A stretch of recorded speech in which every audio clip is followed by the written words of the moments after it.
Alors, un monde sans esprit.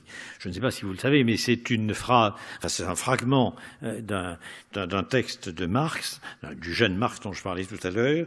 Le monde sans esprit dont il en parle à propos de la religion, je vais y revenir, je pense que c'est très, très actuel justement.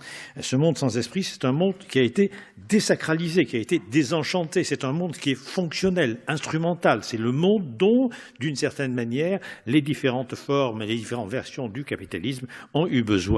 C'est-à-dire, n'est-ce pas, un professionnel qui soit simplement un instrument, qui soit simplement une fonction, qui soit simplement une tâche qui va être séquencée, organisée et décidée par d'autres.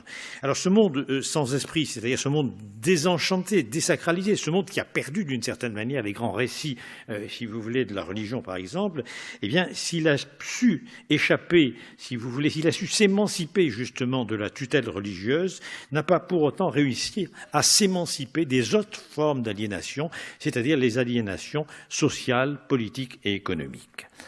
Alors, ce monde sans esprit, je vais quand même peut-être vous donner aussi la citation, si vous voulez, de Marx, puisque c'est ce que Michel m'a demandé.